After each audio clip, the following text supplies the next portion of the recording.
Whoa, buddy. Put that thing back in its holster. We haven't gone anywhere. I don't understand. Check out the MichaelDukesShow.com for information on how to get access to the podcast.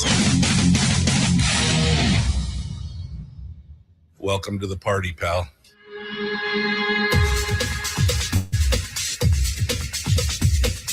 The Michael Dukes Show. The greed and the entitlement is astounding to me. What more could you want from a low-budget radio program? This is a dumpster fire. That was just BS. It is time to get a new perspective.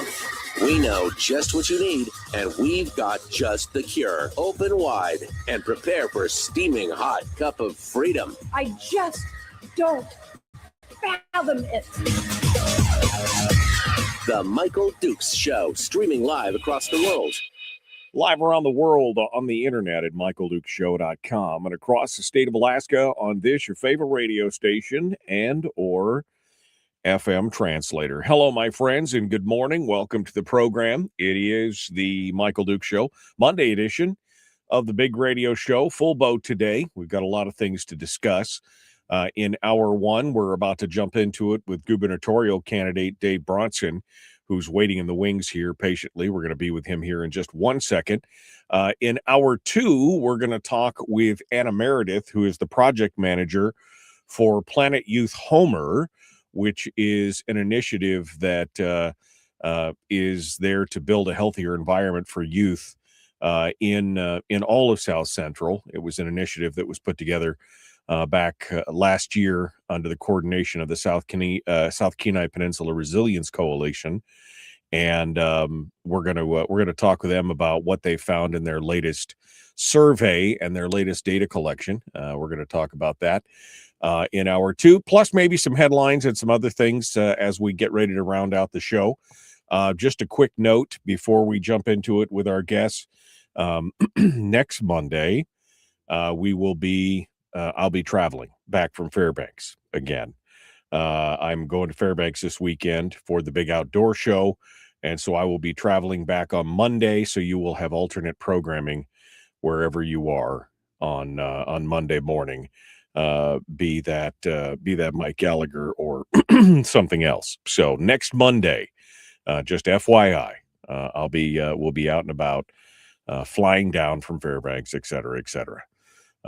This long distance travel from Homer is it's kind of a new wrinkle for me. Used to be able to just climb in the car and drive wherever I needed to go, but now it's a 15 hour drive. So now we fly, and that of course throws a big wrench in the work sometimes. So next Monday we will be off the air, and we will have alternate programming on for next Monday morning. Quick look at the weather advisory in Fairbanks. They're looking at an additional 2 to 4 inches of snow expected in Fairbanks today until 4 p.m. today. So you may have some travel problems, and that's the whole of the Fairbanks area, Isleson, Salcha, Fairbanks, Goldstream, Nenana, Tanana Flats, all over the place. And even up north and down south, they're expecting wind advisories and winter storm warnings as well. So still holding on a bit up in Fairbanks. Current temperature here in Homer is 36 degrees. And somebody just said that it was 20 degrees on College Road in Fairbanks up right now, 36 in the Matsu. All right, let's get down to it, shall we? Let's dig in and get things ready to rock and roll. Dave Bronson, gubernatorial candidate for the state of Alaska, is our guest this morning, and let's welcome him on the program. Good morning, Dave. How are you? Michael, thanks for having me on. It's been a while since we announced our run here on your show back in October. It's great to be back. No, it's good to have you back. We appreciate it. It definitely has been a hot minute since you got started. And so first and foremost, let's get a feel for how you think overall the campaign is going. What's your thoughts right now on the campaign as things progress? We've got, what do we got? 18, 19, now almost 20 candidates. Where is Dave Bronson in the pack? How are you feeling so far? Well, I don't know. The rumor here, Michael, is that you're going to announce here in a couple of days, since everyone else is. So why not? Why not? Yeah, why not? Everyone else, come on in. Pool's empty. We can take more. No, it's our campaign is going well. We're not tracking really a lot of the other campaigns. We're right now very high functioning. We've got a great policy team. We got a great management team, and we're real happy where we're at. The polls are supporting that effort. There's been, I think, 4 major polls and several kind of what you would call lesser polls, and we're all saying the same thing. We're ahead. The leftist polls saying we're number 2 on the Republican side. Everything else saying we're number 1. So we're real happy with that. And but it'll be a big fight come November. It'll be a big fight. Yep. So we've all got to what's it called, gird our loins or whatever that's called. We got to be prepared. So Right. For November. Well, no, absolutely, and of course, the big major hurdle is the August primary, and that's where you separate the wheat from the chaff. And we're going to end up with 4 candidates, and I think definitely a good chance that you're going to be there in that top 4 candidates, and then the real work begins of that Right. final dash to the finish line as we get things squared away. So we'll be watching to see where it goes.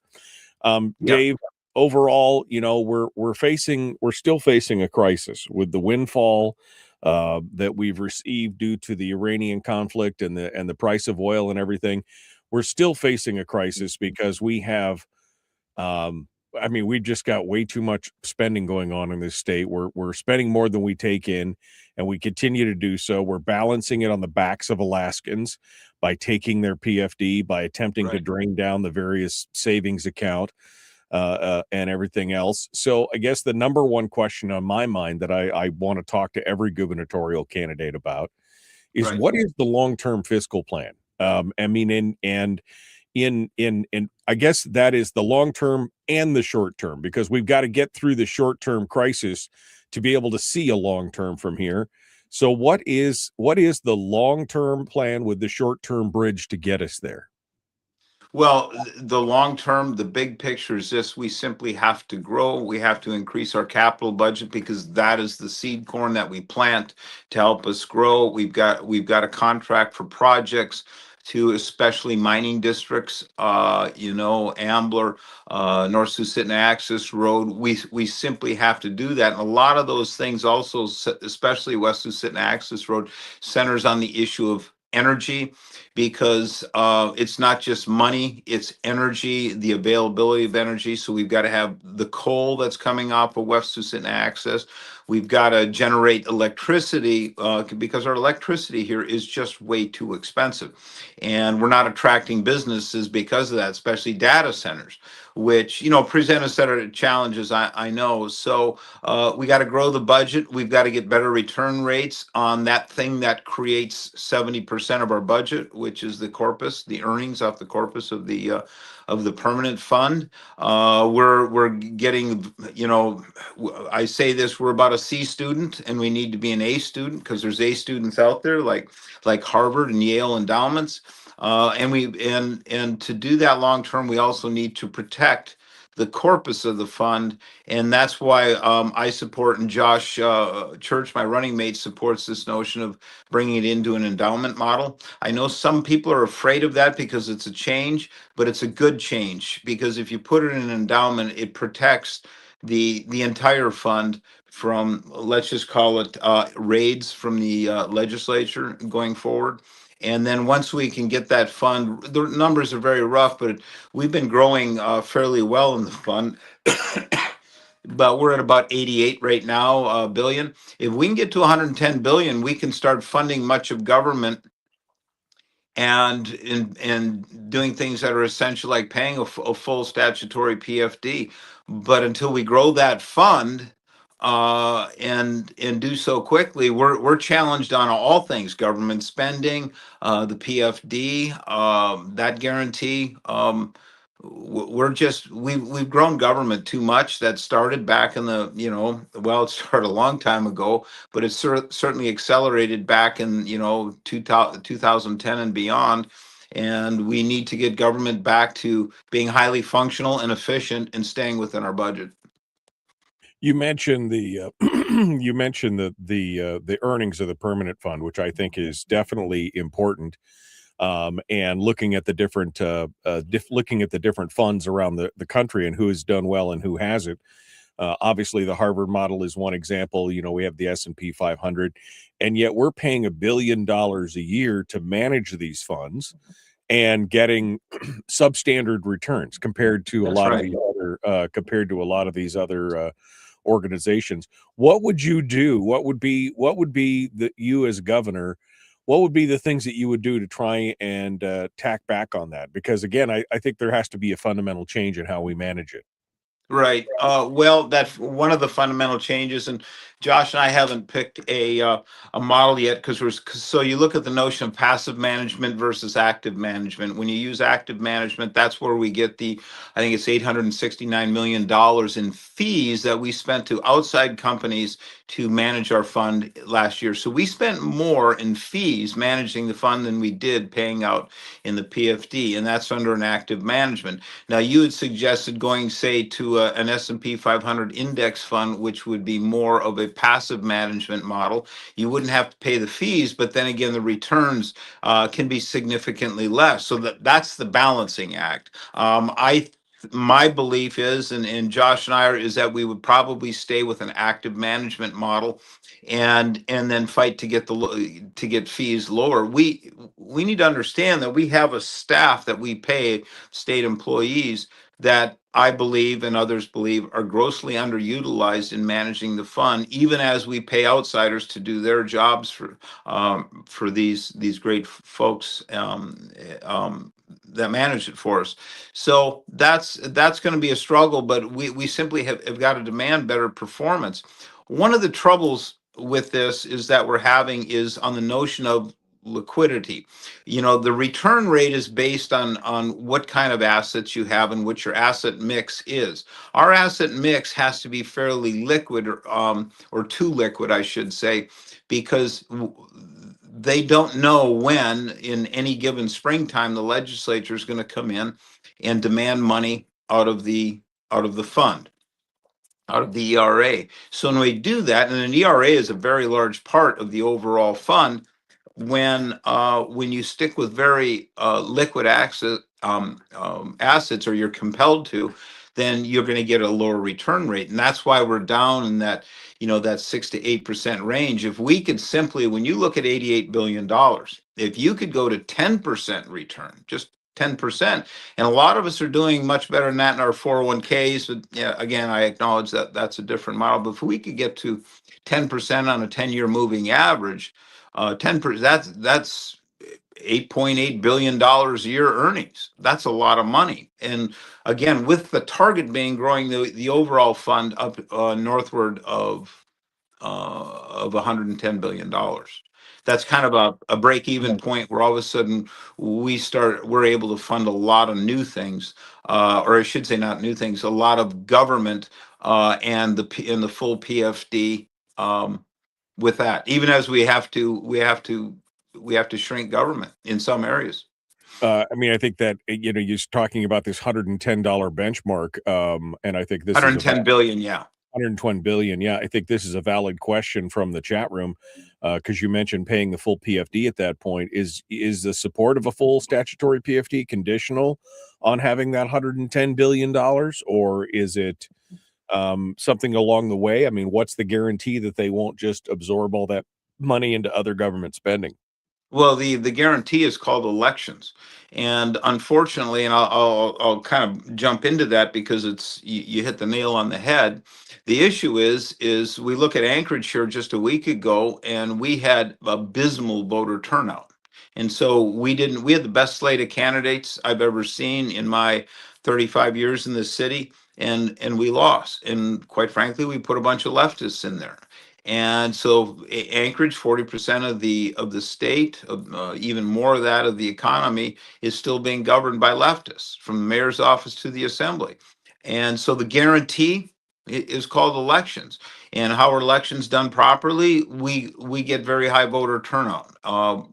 The conservative effort is always advanced when there's high voter turnout. So that's what we've got to get to. Is it contingent on it? No, but I'm just going to do a little simple math, and I think I did it last time I was on here several months ago, Michael. And it's this: is a full PFD is a little over 600,000 people get it, are entitled to get it, and it's about $3,800. So let's call that $2.4 billion. That's what every year a full statutory Right. PFD is. Right. Okay, so let's say we want to cut government. We have 15 departments. If you add up all the W-2s, all the pay, just the payroll, but you add up all the payroll for all those departments, and you come out to $1.2 billion. So you interpret that as this, is you could eliminate every state employee forever, and you would be halfway to 1 year's full PFD. And you can slice that another way. Is what you can do is you can take 13 of the smallest, 15 smallest of the 15 departments, take the 13 smallest and completely eliminate them. Payroll, capital expenditure, everything. Just shut them down. Shut the doors, sell the vehicles. That's $1.1 billion. See, the problem we've got to understand is, I was a professional aviator for 42 years, and I never argued with math once. That's why I'm still here. We can't argue with this financial math here. We've got to, there's only one way to get all the funding that we need to, certainly to include a full PFD, and it's through a combination of growing the revenue, like we just talked about, fine tuning government through audits and finding out where we're spending too much and where we're spending too little, and rebalance government. And that's the only way we can do this. The problem is so big, and it's been going on for so long, we fail to recognize really how big the scope of the problem is. And we've got to acknowledge our own failures. Yes. Is it our PFD? Yes, it is. Should they have been giving it to us for certainly consistently for the last 40 years? Yes, they should. They didn't. In the meantime, we had eras within our government where we substantially grew government. Right. We're much bigger than we were back in 2005, 2010. We're doing things that we never did back then. So that's going to be a reassessment of government. And this is what I found out even on the conservative campaign trail. It's this notion of amongst conservatives, well, they got to cut over there, but boy, don't cut my thing, whatever Right. that thing is. And so we as a state, as a people, need to tighten our belts, acknowledge the mathematical challenges we're facing, and then move forward. And that's going to take it's going to be very difficult. It's going to be very difficult because the next governor, this is all going to fall on the next governor. All these challenges. Quick yes or no question as we go to break here. What I'm hearing you saying is we have grown the size and scope of government through spending on the PFD, and it's so large right now that we can't cut it to get back to the PFD. That's essentially what you're saying. It's a yes answer to that, and we can talk more, I guess, after your break. But the answer is clearly yes. It's a math problem. Yep. All right, back with more. Candidate for governor Dave Bronson is our guest. The Michael Duke Show. Common sense, liberty-based, free thinking radio.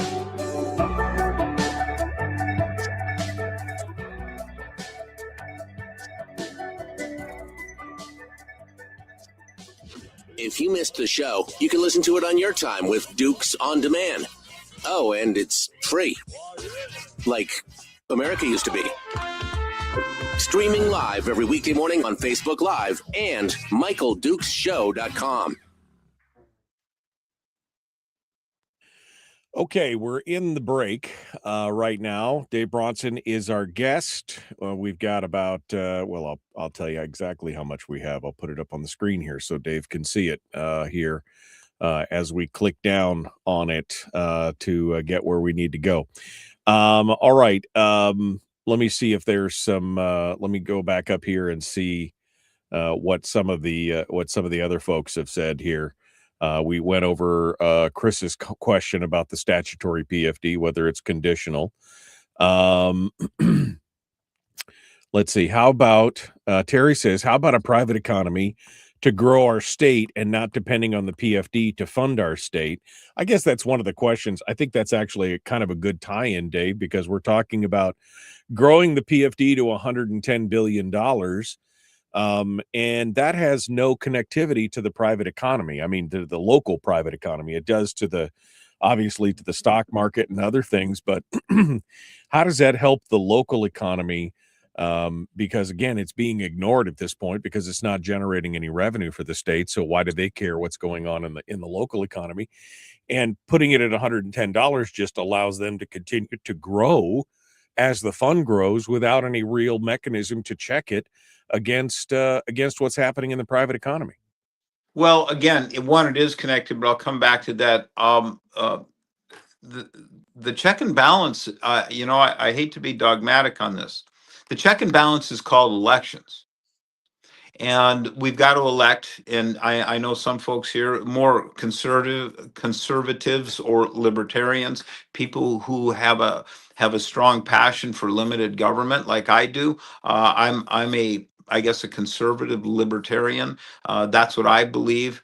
That's the check and balance, and that we don't point to someone else who's got to put a check on government. That's your job. That's our job when we go into the booth or when we fill out the envelope and we vote, and when we go get our neighbors to go and vote. But the other thing that you said, grow the private economy. Certainly, we must grow the private economy, and there is a connection, because our capital budget, which is far, and I let off with this, is far too small. Our capital budget is what employs the construction companies to build the things that we need to build to be ready for the future. This state, I'm going to say it, is not prepared for the big things, both good and bad. We're not prepared for an earthquake. We're not prepared on the good side. We're not prepared for the gas line. We don't have enough workers. I just heard a report here over the weekend that many of the heavy equipment operators that the companies that are building are coming in from New Zealand and Australia because we don't have the heavy equipment operators, the skilled labor that we need to build the gas line. And it's going to take roughly 4,000 heavy equipment operators, I'm being told, and their plan is to take every available heavy equipment operator in the state, and the salary that I was given that they're going to pay, it's going to be just over $90 an hour. $90 an hour. Let me tell you, I came out of state DOT. I spent 8 months as the director of Ted Stevens International Airport, and we have 45 heavy equipment operator positions that are supposed to keep the runways open in the wintertime for snow removal. Very high level of skill. And you know what we start them off at? $29 an hour. The city starts their heavy equipment operators off at $34.50. That's the city of Anchorage. Everyone else, the private folks, are all north of 40. Well, some of them well north of $40 an hour. So you tell me what's going to happen to snow removal on our state highways when they start offering folks $90 an hour plus and free room and board while they're working. Right. That's so we are not prepared. And for that, and the best thing that can happen to us in the near future is this gas line. Will it be as big as TAPS? No, but it's going to be pretty darn close, and it's incredibly important. And we're not prepared for that. 15 seconds now before we return to the radio. Dave Bronson, former mayor of Anchorage, candidate for governor, is our guest. We're going to continue. Please like, share, subscribe, ring the bell, do all that YouTube stuff, et cetera, et cetera. We're going to continue this discussion here in just a moment. The Michael Duke Show, common sense, liberty-based, free-thinking radio. Let's get to it. Here we go.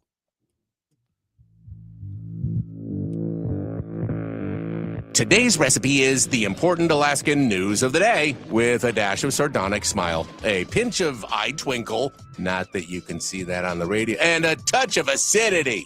It goes down easier like that. Don't question our recipes. The Michael Duke Show. All right, we're continuing now. Gubernatorial candidate Dave Bronson is our guest. Dave, you mentioned the combining of the permanent fund corpus and the earnings reserve that you and Josh Church are in favor of. Now, Right. Josh and I had a big discussion about this last time he was on the program. That there's a problem there. The problem is, of course, is that it opens up the corpus of the fund to a raid, and you talked about getting the right returns and pumping up the size and scope of the fund. This is a chart from Gaffney Klein, which is or from Callan, which is one of the permanent fund. They're one of their own analysts on this deal, and this chart just shows all the earnings from a period over the last 30 years, and it shows that over the last 30 years. There has been multiple times, in fact, almost half the time, they don't even hit their own 5% projection. For if we're talking about a 5% draw, they don't even hit that 5% mark over the last 30 years. They haven't done it, which means if we don't have some kind of provision in this combining of the funds that protects it, that says it's a 4.5% draw or the earnings, whichever is less, if we don't have that provision in there, this is going to create a problem for us because we'll never hit 110 billion because we'll be eating the seed corn that's there. I mean, this is the permanent fund's own numbers telling us that they're not hitting that 5% return so that we can draw 5%. So if they have to draw 5, it will overdraw the fund. What's your position on that component of, because that's my fear. My fear in combining the funds is we'll start to eat the seed corn. Well, Michael, we're already eating the seed corn. So, you can't draw directly from the corpus of the fund. You have to draw through the ERA.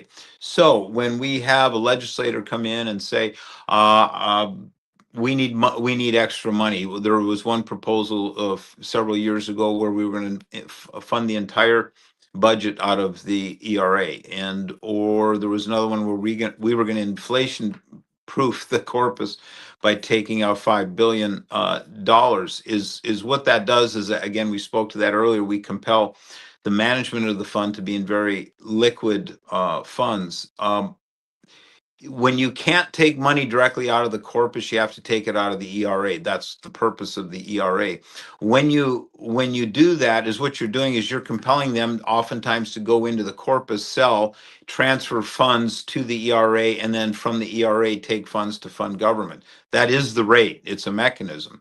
The corpus is constitutionally protected, and so if we put everything, it takes a higher level of vote for. So right now we can effectively raid the fund with a 51% vote. If we can protect it and get it to a 3/4 vote.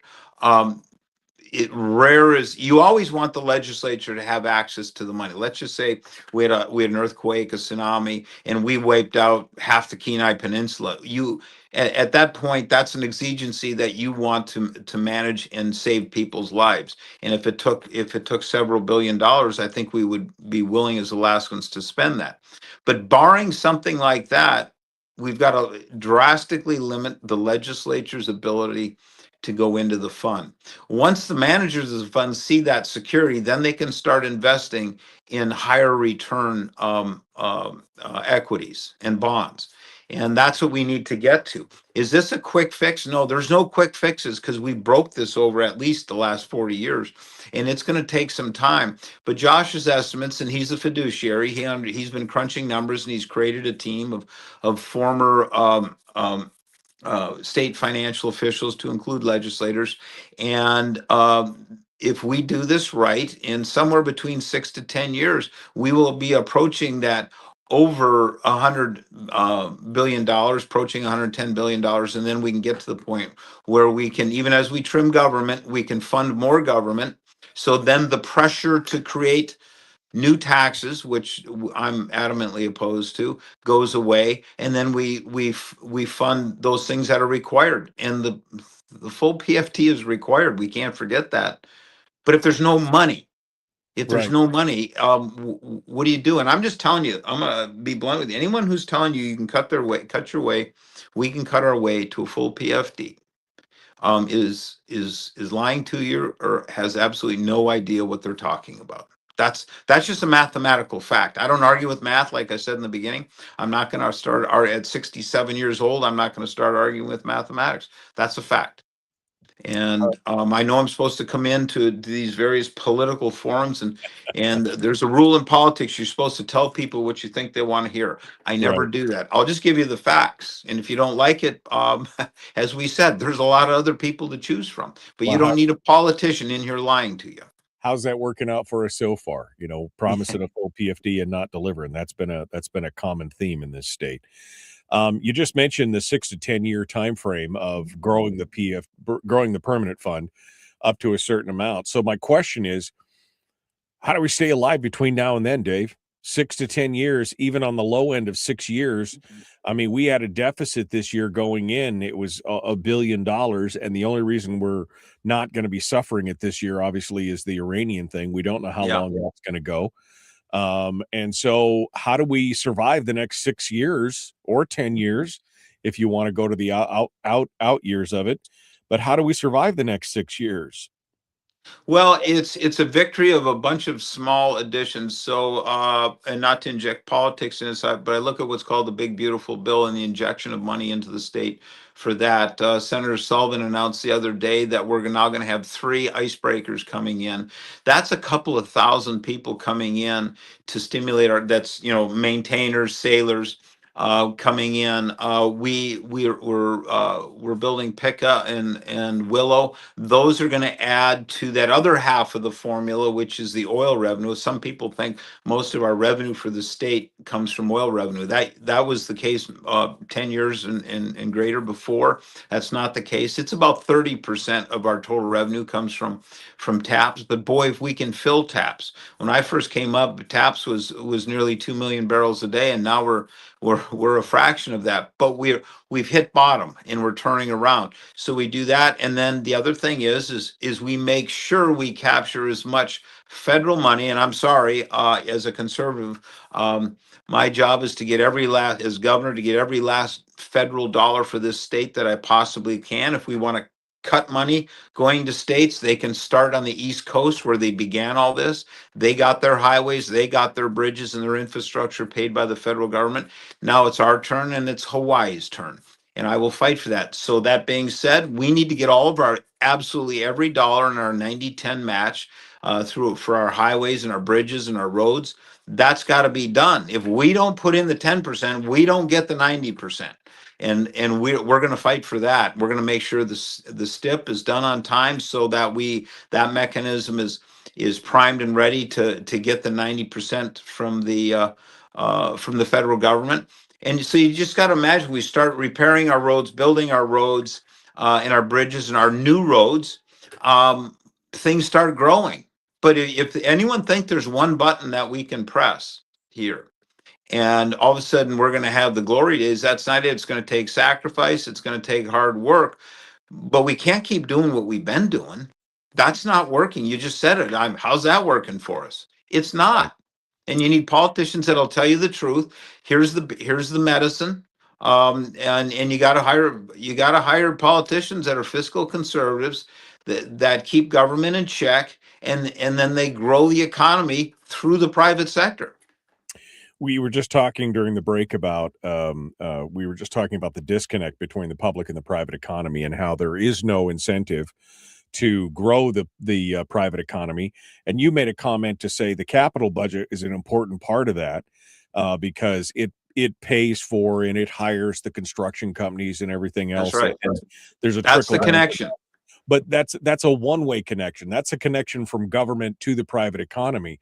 We don't have a connection from the economy back to government for them to really care about what's happening, to see and foster what's happening in the private economy, and to get out of the way, or to incentivize things. So how do we get that back? That part of it. I mean, the from government to the private economy is through the capital budget. What about the other way around? Well, maybe I don't understand the question. So when let's just say you got a road building company that's going to come in and build Ambler Road. People say, well, I'm gonna build the Ambler Road, and we're just going to do it and not tell the federal government. That is nonsensical because we don't build roads. The state doesn't build roads. The state contracts for private enterprise to build roads. And so when all the lawyers for the private company want to build a road, the first thing they're going to do are they're going to ask, are the federal permits in place? Then we will go build the road if everything is done. But the connection is that the private contractors build the roads, they create the jobs, stimulate the economy, and there is a connection back because then we've got more people paying more property taxes, in some municipalities paying sales taxes. And so if that's what you're asking, that's the connection back. It's the movement of dollars in an economy. You learn this. My degree was in economics, and you just learn that every time a dollar is moved, it stimulates more dollars. But it's when we stop, when we don't grow and perpetuate economies through the private sector, that's because the government doesn't create wealth, but the government can stimulate the creation of wealth by building roads and contracting to build roads to mining districts so that we can extract the wealth out of the ground. That's a very Econ 101 that you'll get in college. Right, right. We're up against the break, so we'll continue this discussion here in just a moment. Dave Bronson is our guest. He is a candidate for governor on the Republican ticket in the crowded field of 19 or 20 or 30 or however many are in there now. We're going to continue in just a moment. The Michael Duke Show. Common sense, liberty-based, free-thinking radio. Back with more right after this.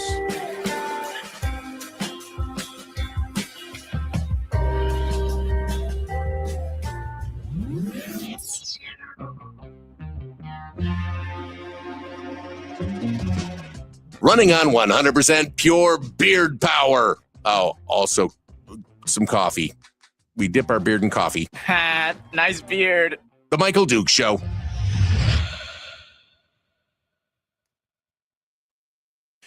Okay, Dave Bronson is our guest. We got about 5.5 minutes here. So, Dave, let me clarify my question, just for what I was trying to say. So, in another state, in any other state, the government, the legislatures of those states, care about the private economy because that's where they receive their revenues. They get their revenues from the private economy. Alaska is different critter because, of course, we get the vast majority of our revenue comes either directly from oil and gas or in today, the lion's share coming mostly from the Permanent Fund Corporation, the earnings of the Permanent Fund. So there is no incentive for the legislature to give a rat's ass about what's happening in the private sector because they don't care. They're isolated from that. Now they can give money back to it in the form of capital budgets and things like that. They can reward their constituencies by spending that government money in those districts and doing that. But there is no incentive to make sure that the rest of the private economy is doing well outside of the telecoms and the road construction and the healthcare industries and some of these industries that are receiving these big government funds. So what's the answer to create that connectivity back so that the rest of us who are in the private economy, so that they care about us at all? That's my question. Yeah. Okay. I didn't catch that, and I got this. I got this lecture or talk from Ben Carpenter down on the peninsula here a few months ago. So I understand that, right? And there are some people that well, again, it comes back to elections. You have to compel government and that's our job. We can't sit back and be passive. We've got to compel our government to consider private enterprise and the growth of the private economy because that's what creates wealth. And how you do that, there's a lot of ways. I've heard even people argue that we need an income tax. These are conservatives. They're saying we need an income tax to compel people to be more motivated to watch the spend in government, because now they're spending, because the other side of that connectivity you're talking about is, well, now we're going to pay directly into government in the form of an income tax. I'm adamantly opposed to that. And of course the examples are writ large across our country. Show me a state that has a high income tax that's prospering. I don't know of any, but I look at the states that have low or no income tax, and and I see them prospering. So tax is not a mechanism for prosperity. I believe actually it's just the opposite. So I see the question. Yeah, how do you do that? You elect officials that support private enterprise, and that's why you should be in people that have experience in business, hiring them into the legislature. I really think that's critical. Well, and it doesn't have to be an income tax or anything else. I mean, it could be any No, form of tax, I guess, is the regard there. But again, how's that working out for us? I guess is my question. yeah, The vote harder thing, well, vote the right people in. Well, the problem is we've voted a bunch of new people in. In fact, the legislature is made up over the last 5 years of 60% or more new people. And yet you've got these diehards that are in there, kind of the business as usual crowd, who are doing things the same way they did it back in 2000 when they right. started in the legislature, protecting the government spend at the cost of everything else. So, I mean, and that's going to be the challenge for you. It's the same challenge you ran up into when you were in the mayor of Anchorage, trying to make Yes. these drastic changes and trying to right the ship. And you had a whole group of legislators essentially in the assembly who said, no, this is how we've always done it, and this is how we're always going to do it. We're going to protect what we want to protect. I mean, how do you fight back on that? I got a minute 40 here. Well, when you got to have the experience to do it. I came into the mayor's office several years ago. The city was shut down. We had the assembly and the previous mayor had shut down almost 200 small businesses, and I just came in and just says, "We're done. We're open." I came into City Hall. There was most of the building wasn't being used. Everyone was working from home. And I says, "Everybody, want to keep your job? Get back to your office, because that's how we're supposed to function as a business, as a government." And they were going to shut it down even further, because they were going to mandate vaccines, and of course they had mandated masks. And I just says, well, you can do masks if you want, but I don't have enough code enforcement people around town to even enforce that, and I'm not going to tell them to. That's how you sometimes it takes brute force, and you got to come in and say, this is how it's going to be. And there's only one person in this state who is elected by everyone, or two people, and that's the governor and the lieutenant governor. And they've got to have the experience and, more importantly, the willpower to come in and simply do what's right for the majority of the people. But the people have a responsibility in this. Ultimately, they have all the responsibility. And you say we bring in new politicians and nothing changes. You're not bringing in the right politicians. That's the point. And the point is we can see that because we had districts in Anchorage that only had like a 14% voter turnout. All right. Well, you get what you ask for when you don't vote. Yeah. So how do we turn them out? That's the other $1 million question. How do we get those people out, and how do we get them to vote? That's a whole discussion for a whole show. Dave Bronson's our guest. Let's get back to it. Here we go.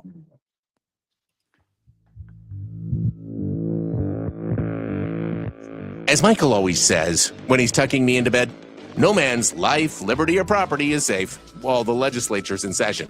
Oh, wait a minute. That was Mark Twain. Oh, well, still true, though. Michael Dukes, we only steal from the best. True. All right, we're continuing one final segment here with Dave Bronson, our guest. Before I had a final question, but before we get into it, during the break, Senator Rob Meyer did drop a little nugget in the chat room that I wanted to ask Dave about. And because Dave's been talking about voter turnout and everything else. Rob says 45% of the workforce makes money from government, directly or indirectly. They're going to vote for more government. I mean, this is the Alexander Tyler Frazier, when they figure out they can vote themselves largesse from the public treasury, the republic is doomed, et cetera, et cetera. So, Dave, I mean, how do we change that? You keep saying vote the right people in, but if people are connected to government, either as a corporate cronyism, through corporate cronyism of, we're a construction company, we're a telecom, we're a medical place, it's getting big government contracts, or we're on the dole on the other side of the equation, we're on the dole in one way or the other, or we work for government. How do we get them to vote the right way then? I mean, that's the question. If 45% of the workforce is connected to government, that's a pretty hard thing to overcome. Well, first, again, I'll come back to the election real quick. You elect people like Rob. So I've sat in Rob's office and have great talks with him. If we elect, say up in Fairbanks, more guys like him and Will Stapp and others, we've gone a long ways towards it. But let's recognize the structural differences that we have. We're kind of a victim or a prisoner of our own success, and it's just because our wealth comes out of the ground. We're an OPEC country or an OPEC state. When oil prices go up, we do better. You mentioned that 45 minutes ago. What are we going to do? Not pump oil because we want the private sector to grow? Are we not going to mine? Are we not going to log? Are we not going to do what we're supposed to be doing because we don't want government involved in those things? No, but we do have to manage this far better, and we've been talking about it at length, and that's because people like Rob and Will and certainly a lot of others need to who do understand that private sector is where wealth is created, and it's the creation of wealth that gets ConocoPhillips, private company, Hillcorp, private company. What are they doing? They're bringing more wealth out of the ground. They're turning our natural resource into wealth for us and for them. We can't escape that, and we don't want to escape that, but we've got to stop the growth of the machine of government on the other side. Even as we try to make that government more efficient.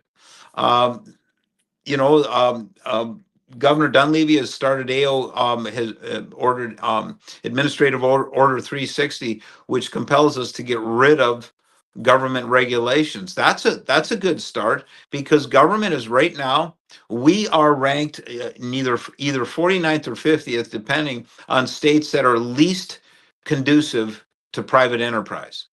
We're the least business friendly state in the country, and that's because of regulatory challenges. That's why Governor Dunleavy ordered AO 360.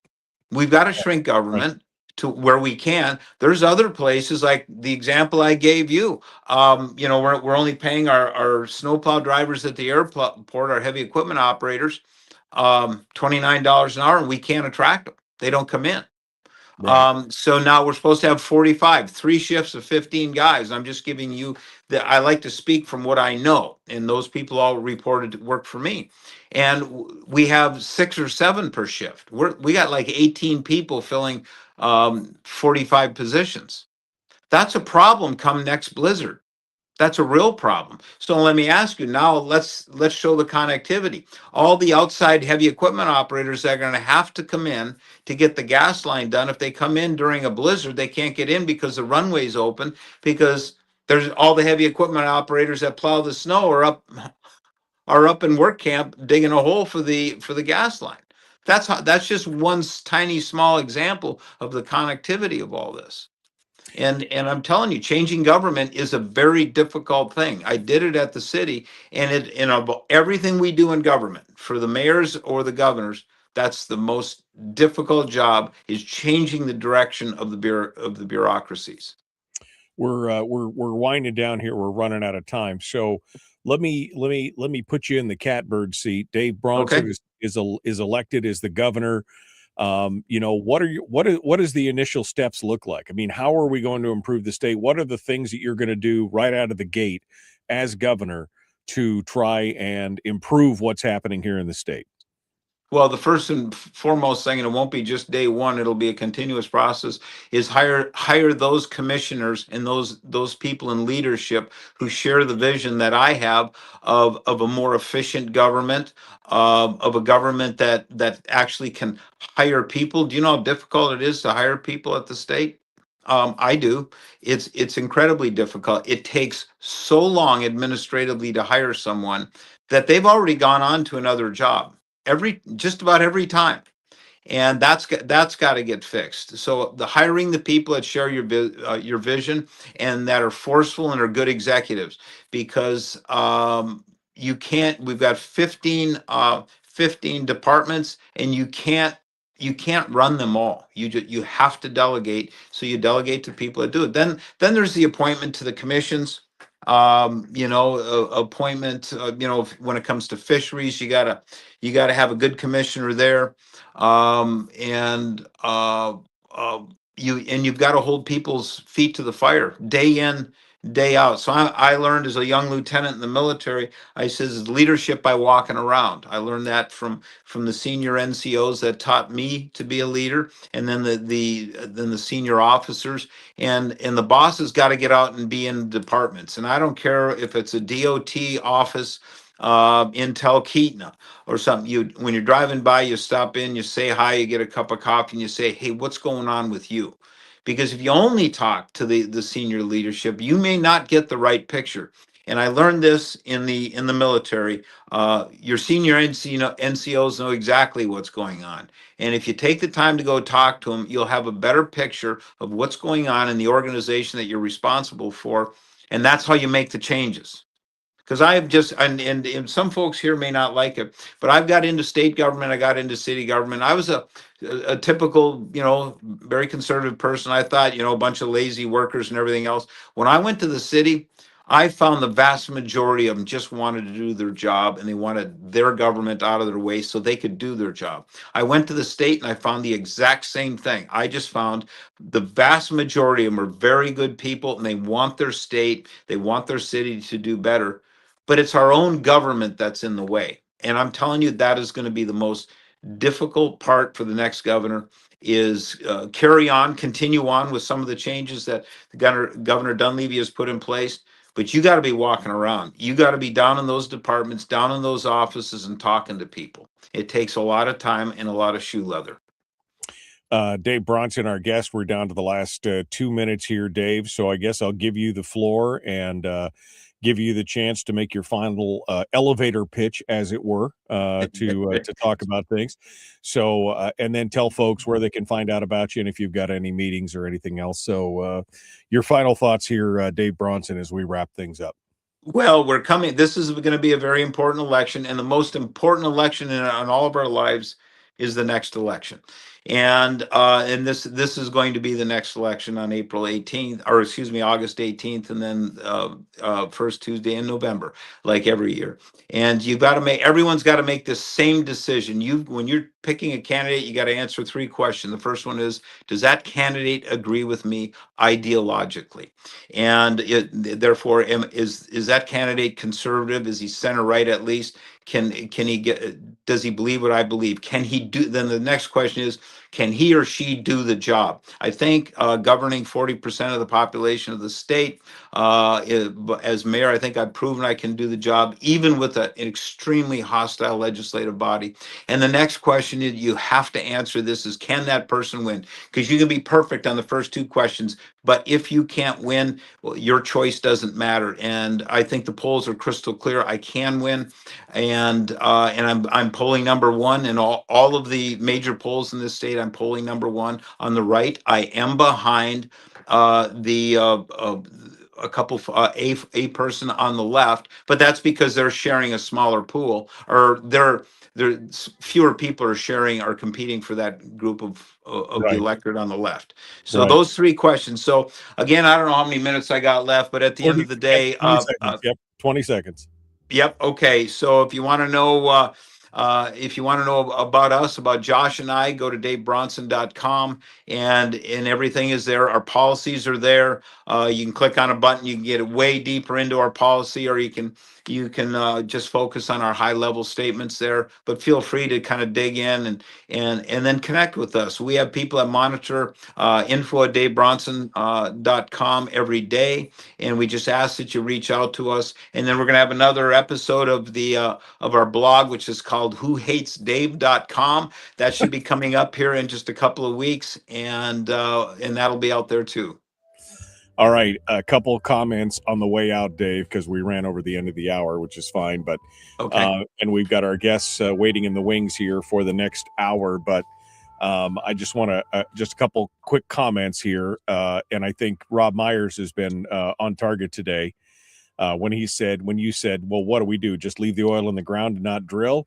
And he said, "It doesn't mean we drill less. It does mean we use less of the permanent fund for government." And that's Yeah. the problem, is controlling that appetite for spend. And he also said the state has no reason to want less regulation if we don't get our money from the private sector.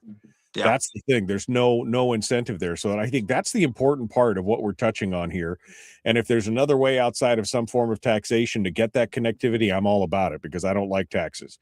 But we've got to find some way to connect that private economy back to the government to where they actually care about what's happening in the private sector. Because as of right now, the private sector is just a cost center, right? It just costs them money, quote unquote. Yep. Because it means more schools and roads and all this other kind of stuff. They, that's not something that they're interested in. So we've got to find some way to connect those two things. Well, they look at the private center more as, I wouldn't say a cost center, but as a revenue source. And that's all we are, is we're just a revenue source to government. And we've got to change that. But let me answer one question, I guess, with a question is, what if we had 31, 35 Rob Myers and Will Stapps? Do you think we'd have all these problems? I don't think so. It comes back to elections. So elect the right people. And if we've got a majority of the right people in office, a lot of these problems that we are facing, these challenges, they just go away. And it might even put you out of business, Michael, because wouldn't have much to talk about on talk radio. Because look at what you talk about, and rightfully so. You talk about the problems with government. Government is just people. Put the right people in, and things get a lot better real quick. Dave Bronson, our guest. Are you coming down to the peninsula this week, Dave? Yeah, I'm coming down on, I think we leave 7 a.m. Tuesday, and I'm down there for a couple days. We've got a couple events down there. I got one at Mel's, and then there was a candidate forum. Boy, I should have been prepared with a little scrap piece of paper to tell you, and I go to my website and it'll be there. That's the Soldatna chamber. They're having a luncheon and a gubernatorial panel, right? On Wednesday, I think. So, all right. Yeah, no, it definitely is definitely going to be a difficult thing. WhoHatesDave.com. Is that what you said? Is that the name? Yeah, we've had, I think, 3 episodes. We're going to film another one. We created it because, when I was a mayor, I was attacked, routinely. In fact, the group that's attacking Dan Sullivan, 907 Initiative, was created to attack me first. So I beat Dan on that. And I made a decision to not stand up and defend myself with all these charges, because they attack me and everything. I just says that's beneath me. And then it's what it does is it stimulates them to attack more and more. And then all I'm doing is responding. So now that I'm out of office and I'm running for governor, I can now go back and say, hey, folks, what don't you like about Dave Bronson? And we can answer those questions. And we're compelled, unless they're using gross profanity, we read the question on air because they email them in, and then I'm compelled I make myself answer the questions. And it can be snow plowing to finance to homelessness. It just doesn't matter. And people are saying, well, boy, I wish I would have known that a few years ago when you were in office. And I says, well, yeah, there's the flip side of it, is that I can't be responding to every charge. So now I'm responding to the accusations from the mayor's time. Okay.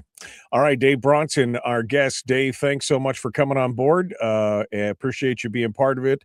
And we look forward to talking to you again here soon before the primary. Great. Thanks, Michael. Appreciate it. All right. Appreciate you coming on board and joining us this morning. All right. That brings us over to our next guest. Let's get him set up and make sure everybody can hear everybody. And we will bring Anna Meredith and company on board to join us this morning. And let's do that right now. Good morning. Good morning. Can you hear us? We can hear you. Anna is with us. Anna, who else is with you today? Who else is there in the room with you today? Want to introduce yourself? My name is Bill Bell. I'm a longtime Homer resident, a youth advocate, been in the community for a while and very interested in the health of our youth. Okay, Bill Bell, is that right? That's correct. Okay, all right. And the young lady there at the end of the table. My name's Marcy Gray, and I am the prevention coordinator at South Peninsula Haven House. I also have lived in the community for a long time, raised children, and raising grandchildren, and I too am interested in the best quality life for youth in this area. Okay. All right. Well, I appreciate it. So you guys are all good. We've got you on the thing. I'm going to pull you back into the green room. I have your name, so I sound semi-intelligent when I come on the air and introduce everybody. And I will we'll be back here in just a minute. We're about 90 seconds out here, and we're ready. We're ready to go. All right. Poof, man. You guys ready? That was a thing, man. That was a thing. We're going to have a lot to talk about and unpack when we get done with the folks from Planet Youth Homer, and we're going to find out more about that here as we go through. All right. We're going to talk a lot about the the gubernatorial candidates. Holy cow. All right, we got to go. Back with more of The Michael Duke Show. Common sense, liberty-based, free thinking radio.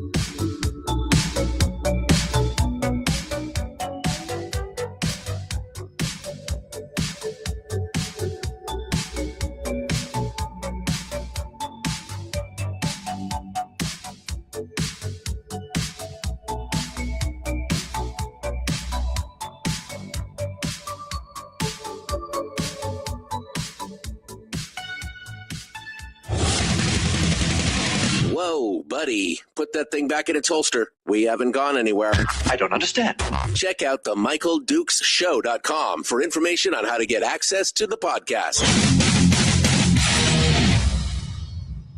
Welcome to the party, pal.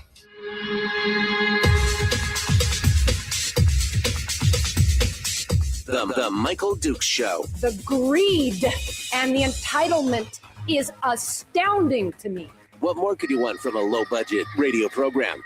This is a dumpster fire. That was just BS. It is time to get a new perspective. We know just what you need, and we've got just the cure. Open wide and prepare for a steaming hot cup of freedom. I just don't fathom it. The Michael Dukes Show, streaming live across the world. Live around the world on the internet at michaeldukeshow.com and across the state of Alaska on this, your favorite radio station and or FM translator. Hello, my friends, and welcome back to the program. It is the Michael Duke Show, broadcasting live, ready to go here for this Monday edition of the show. We just burned through hour one like a house of fire with our guest, Dave Bronson, candidate for governor. It was an interesting conversation, and if you missed it, you can go back and listen to it on the podcast, which is available on Spotify or wherever you find podcasts. A good place to go out there and talk about it. Quick housekeeping before we jump into it with our next guests is that there's a winter weather advisory for the Fairbanks area. Heavy snow and blowing snow, additional accumulations of 6 to 12 inches. That's up in the Trims Camp area. And then when you get down into Fairbanks proper, 2 to 4 inches. Highest totals expected north of Fairbanks. That's from Eielson to Salcha, Fairbanks Metro, all the way out to Nenana as well. Central interior, Chattanooga, Two Rivers, 3 to 6 inches with 30-mile-an-hour winds until 4 p.m. today.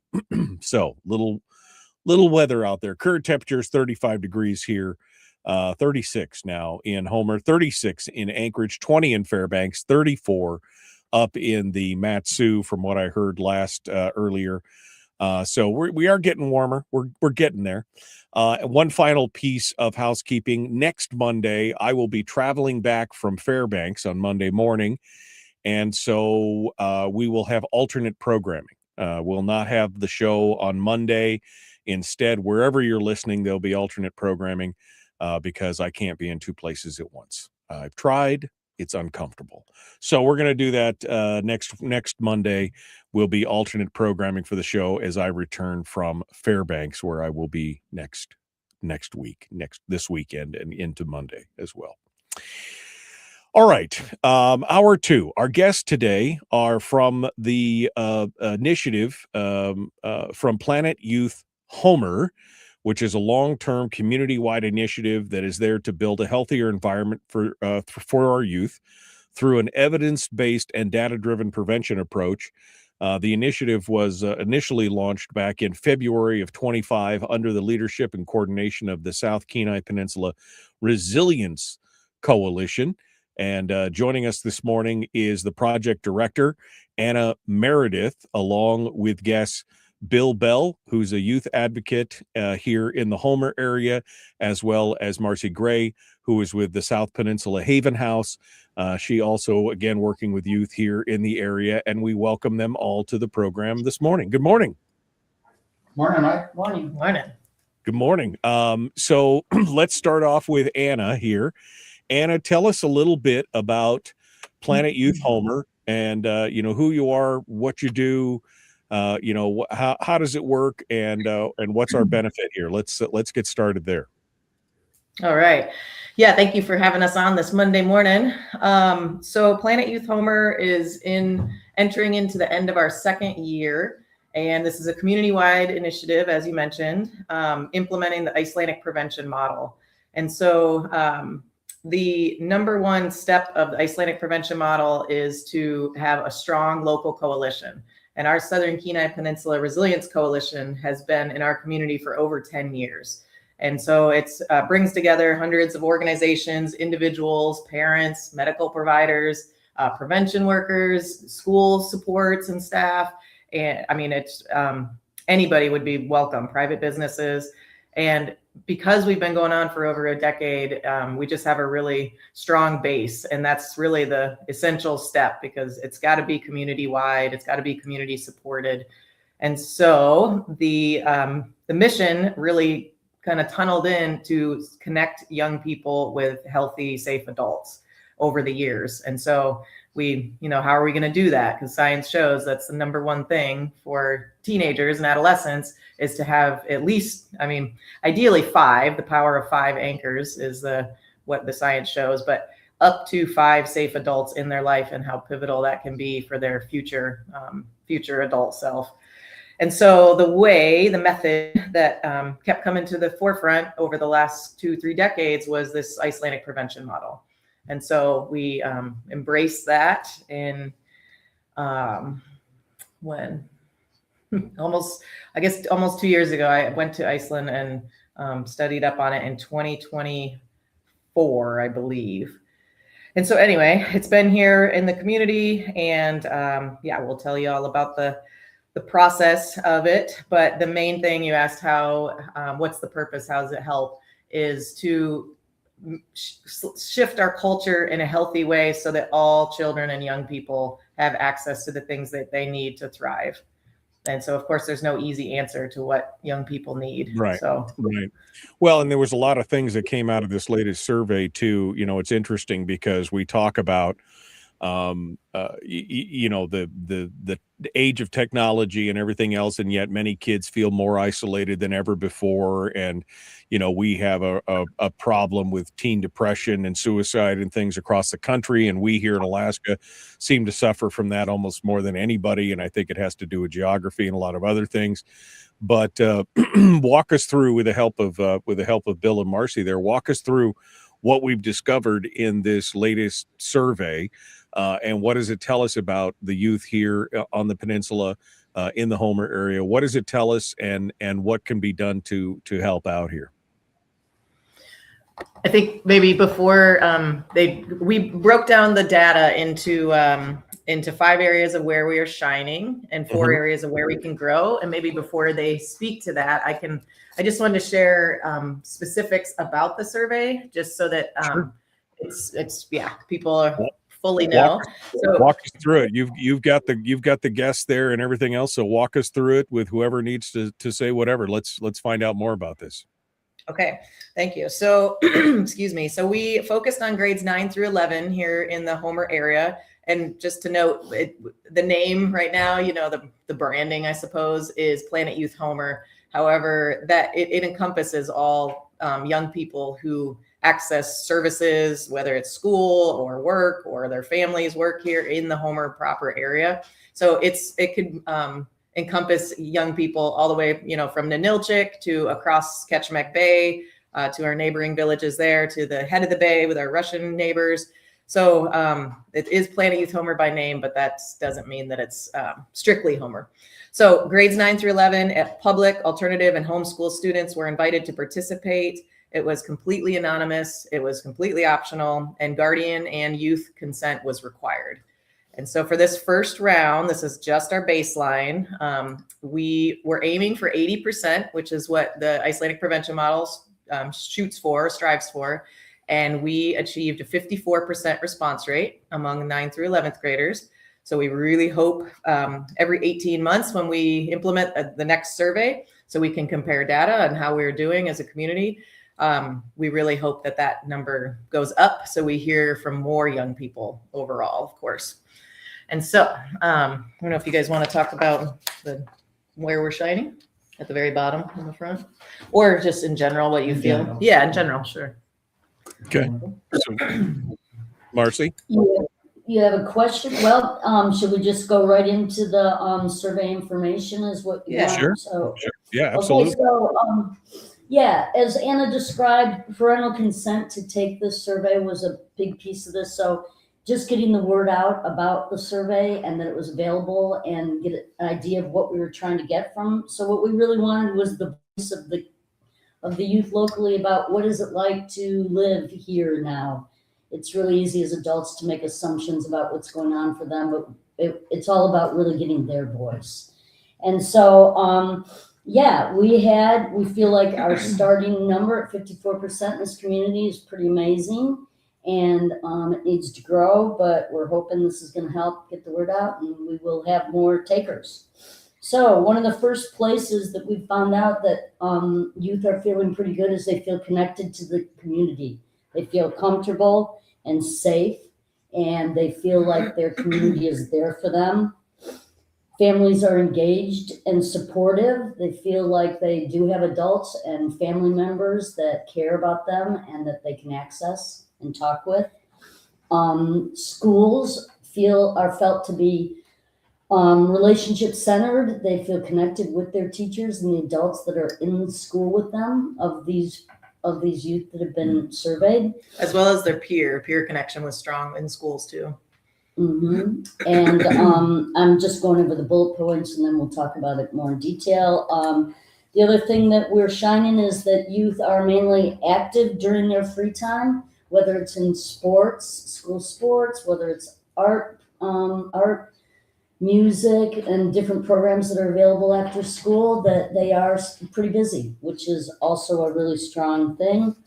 And the final fifth one where we are shining is that subsistence use is fairly low compared to assumptions that we might have thought.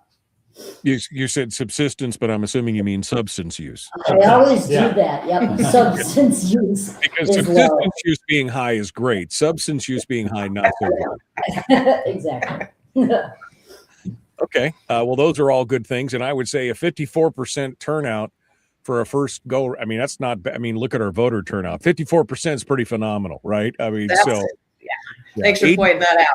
Yeah, 80% being the goal is astronomical. 54% the first time around seems pretty good compared to our barely double-digit turnout that we've seen a lot of times in elections and things like that. So that's good. So that's all good news.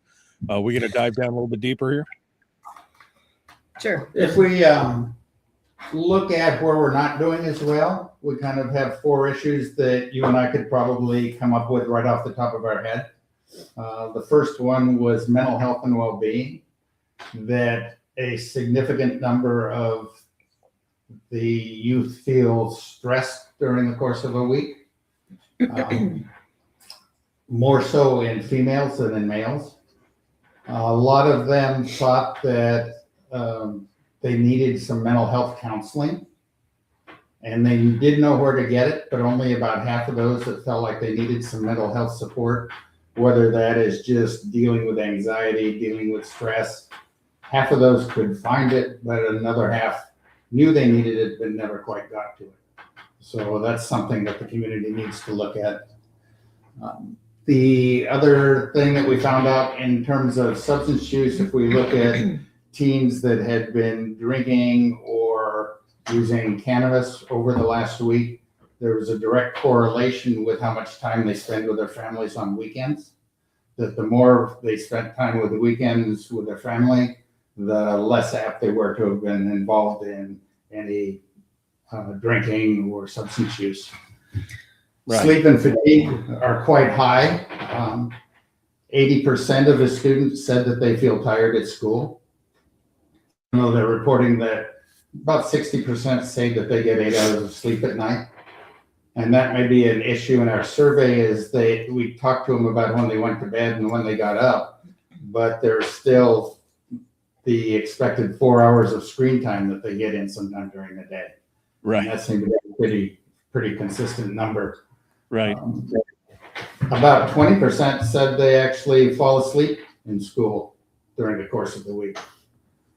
So that's a little bit worrisome, especially when the schools are making such a big issue about we need to let them sleep in so that they are rested and ready for school, that it's clear that they are not really rested and ready for school. Right. Those are the big issues that came up for us.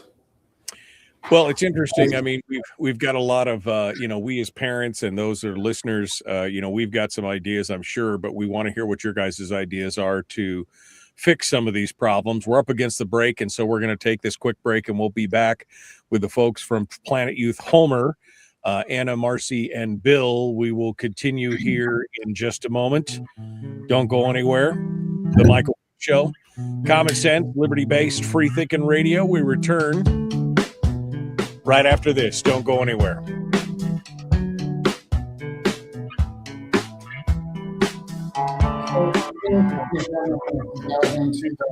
Yeah. And just that it's so, so new and so fast. Tune in Friday for our weekend entertainment and movie streaming review with our guest critic, Willie Waffle. That's actually his real name. Really? That's his real name? Man, his parents must have hated him. The Michael Duke Show.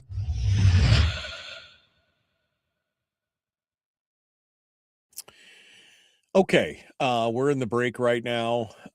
We got about 4 minutes here before we return to the radio, and we'll be continuing with Anna, Marcy, and Bill as well, and we'll go over some of the issues that they just had and some of the solutions that the folks at Planet Youth Homer are coming up with.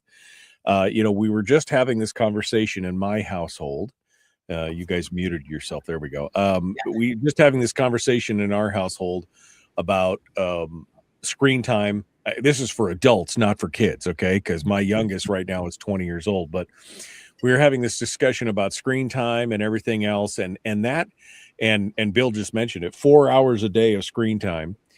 And I mean, I think that there's a direct correlation between this lack of sleep, the use of screens, our kind of bombardment. I was reading something about circadian rhythms being interrupted by, light, LEDs, screens, things like that. And it's something that we've had to come to grips with over the last 15 or 20 years as these little black computers have become kind of ubiquitous in our lives that we weren't dealing with before, right? I mean, this is something that I think we're starting to see we're starting to see a lot of the reaction from is just this ubiquitous use of screens all the time. Am I wrong? You're not wrong. You're absolutely right. Yeah. Yeah. I mean, thinking about the kids not getting the sleep, it's probably because they took their phone to bed with them and are there scrolling Instagram or whatever until the wee hours of the morning, getting that dopamine hit on the next, whatever. You watch people endlessly scrolling, the whole thing, whether it's doom scrolling or just to get the next little blurb on it. And I mean, that's a tough thing. There's habit forces that have been built into these people who, I mean, I didn't have a phone growing up, obviously. So, I mean, but if you grow up with that technology, it's a whole different kettle of fish. Yeah, we don't know what that's like. I mean, your children do, and the children were around, but yeah, you named it. Our 67% of students in this survey had reported sleeping with their phone in their bedroom. We did not ask if they're actually using it in their bedroom, but a lot of my players are very adamant that they put it across the room and they don't go to it, but it's still dinging at them at night. Right. How do you not shut the thing off at night? How do you not at least put it on silent mode I mean, my phone is programmed to go stupid at like 7 p.m. because I'm like, I got to get up early. I don't have time to, and it doesn't make a peep, until 4:30 in the morning when I have to get up. So yeah, I mean, how can you do? I know I've heard people say, yeah, my phone woke me up last night. Well, why is it on? Why is the volume on? Turn it off. FOMO. Yeah. Well, Yeah. and it's interesting too. It's the alarm clock. Well, put it in another room and get a real alarm clock. Why don't we use those anymore? But that's really the reason that families give for why those kids have those phones in their rooms. So, Well, I mean, just social change that needs to happen. I'll say that's just an excuse. I mean, your phone is smart enough to turn off all the notifications unless you've got an emergency list, right? A bypass list. If somebody I might miss something. My wife says, my daughter from Florida might call me at 4:00 in the morning because something's happened or whatever. Well, there's a bypass list. It'll allow stuff like if my stations go off the air, my phone starts screaming at me, even though it's dead and silent because I've set it on the bypass. It's an excuse. It's interesting to watch. Like you said, I think whoever said it, FOMO. I think that's the biggest thing. They're fearful of missing out on something. I mean, what you would miss out on in the middle of a beautiful dream, I have no idea, but it must have been important. That's what it is. All right. That's what the tech companies are going for. Yeah, exactly. Well, I mean, and exactly. That's how they keep you on there. They don't want you, hey, don't miss the latest and greatest. Don't see what, whatever the latest Kardashian thing is or whatever. I mean, whatever it is that's keeping them on the phone. It's crazy. All right. Well, we're 10 seconds out. We're going to continue. We're going to take this one more segment with you guys and just find out, what the solutions are, what you guys are doing and where we go from here. The Michael Duke Show, common sense, liberty-based, free thinking radio. We continue with Planet Youth Homer right now.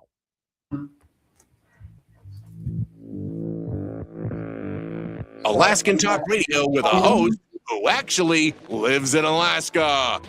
I know! Weird, right? This is The Michael Dukes Show. Starring Michael Dukes. Okay, we're continuing now. We're talking with Anna and Bill and Marcy from Planet Youth Homer about their latest survey, which had some great stuff in it, had some good things, and also some things that we obviously need. We were just talking during the break about sleep, and how sleep is important and our phones and the screen time and even the colors of LEDs, like no blue LEDs in your bedroom. That's a biggie. That's a biggie, is no blue LEDs in your bedroom because that messes with your circadian. There's so many things that could be done. But Anna, what have you guys come up with as ways? Because again, you're going to do this survey again in 18 months. And the idea is to obviously have improvements on it. And so you had problems with anxiety. You had problems with sleep.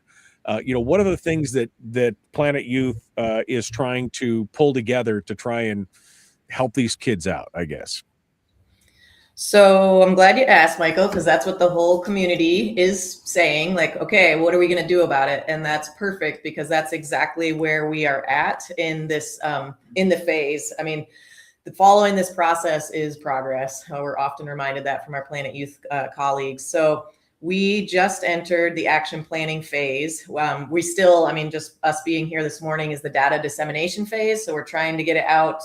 We have over 80 sites around the community, and we're still taking invitations where to share the data, where a community feels that we need to be talking about this data in depth. I will say today, we're not going in detailed depths about the percentages, and it's kind of hard to hear it and not see it. Happy to share those. They're going to be posted on our website soon, planetyouthhomer.org. So just reaching out to us is a great way to get in touch with seeing more in depth about this data. So what we are doing now, beyond sharing the data, is we are asking everybody who's hearing this right now, who's hearing about the data, to respond with a response form, a feedback form. And so I have the link to that, but it's also very accessible on planetyouthhomer.org. And so I wanted to share the first thing we as a community did, which is different than other Alaskan communities, is we received the data and we immediately prioritize presenting it back to youth themselves since we asked them for their time during the school day, or for homeschool students, during the school day also, to participate in this survey. And then we wanted to share back with them what overall 54% of them said. So as far as the top priorities that over 200 youth think that we should focus on, are youth mental health and coping skills, and then sleep, fatigue, and healthy routines. And then just last week, it jumped up to increasing safe, affordable activities and hangout spaces for teens here in our community. So social media and screen time kind of dropped down to 4th place, which is interesting. But so those are the things that young people feel we should focus on. And when we are doing these presentations, whether it's at Chamber of Commerce or just around the school, we're going to be with the Board of Ed on May 4th, and all the different sites. A lot of parents, and especially parents, they have ideas on what we should be doing. And so now's the time we're collecting all of the ideas. And most importantly, we're collecting the volunteers and the people who want to get involved in these efforts. I mean, it's just the 3 of us right now representing Planet Youth Homer, but it's over 100 people involved. Often it's pretty agency driven. I will say it's human services, everywhere from the hospital to the behavioral health center, Haven House, but also, like Bill coming in as a volunteer, as a softball coach and a, retired medical provider. Like, a lot of folks are really interested because it's going to take the whole community to really shift the culture. I mean, the things that we're seeing in the, just keeping an eye on in the chat there, a lot of these points are correct of like, we need to reduce the screen time, but it's kind of interesting. Youth bring that up. If it's not just us, adults are on their screens a lot, and that's the behaviors that we're seeing. So is it a learned behavior? Right. And it is a parental thing. I mean, a lot of parents want to, of course, do good by their kids, and they're right now feeling economic stress. And so there's things that are holding parents back from doing the jobs maybe that they want to do. So we're really trying to stay open-minded to what the actions are going to be. I mean, this conversation I was talking about was with my wife more than anything else about screen time at night, because of, lack of sleep or insomnia or whatever. And I'm like, let's talk about the lights and the things and everything else. The other thing that you mentioned was the stress and anxiety. Now, I come from I'm obviously a different generation here. We were the Gen X, rub some dirt on it and walk it off kind of thing. Where if we may have had anxiety, but we never considered going to counseling or talking to somebody about it or anything else. But it's a different day and age today. Is that something that these kids don't have access to? They just didn't search out? Is that something that they need more access to, or encouragement to do so? Is there still a stigma to it? I mean, where are we at with that? I think some of that jumps out at me is identifying their anxiety, because 70% of the students thought that they were in good control of their social media, but about 20% said they feel more anxious when they come off it. And especially females are about 3 times as apt to be anxious coming off social media as males are. But I don't think they recognize that. None of them say they're being bullied, but I don't think they recognize a correlation between anxiety and self-image and self-bullying that comes from the social media. So right, I think comparing themselves to somebody on social. So it's a self-bullying more than anything else. And I've seen that. I've seen people, their world is perfect. Their life must be great. My life is not so great, but their life is perfect, not realizing, of course, that what they're seeing is a vertical slice of that person's life in that moment, curated and airbrushed and photoshopped to perfection or whatever. They don't understand that that's what they're seeing. Right. So maybe there's an area there that we can teach what the perspective really is. Yeah, and I feel like we're really learning a lot about it. We talk social media. Well, the girls are on social media 4 hours a day, and the boys, meanwhile, are on video games for 4 hours a day. So I think that we're really still learning a lot about this. And as the example says, things are moving much faster in this day and age. The expectation of what you're involved in and what you're doing is so much faster and higher. And then, like you say, we're looking at adults, parents modeling constantly on your phone, constantly all the time, running around with earbuds in so that it's, you're never away from it kind of thing. So it's not just a problem of the kids, it's a societal, thing that we've gotten kind of hornswoggled with. And how do we, how do we want the responsibility to go Right. community-wise? It's a change. I mean, it is a change. I mean, we're all modeling behaviors that probably if we look back on it, probably not real great. We've got to find that balance. And that's the problem, of course, what most people have is that trying to find not just a work-life balance, but an entertainment balance, a social media balance, and of course we're hyper stimulated all the time now because everything's going on around us. So of course we're exhausted because it's coming at us a million miles an hour from every direction, and we're holding it right up to our own faces to allow it to happen. So it's definitely a struggle. So Anna, folks, if you've got this thing at planetyouthhomer.org, this survey, what are folks who don't have kids or are just listening? I mean, what good is the input that they're giving you? You're just looking for more input. What are we doing? Well, anybody, I mean, that is something we hear often is like, well, I don't have a teen in my life right now. And so the one thing that's really important about Planet Youth is that we ask teenagers what it's like to be them right now so they can report out.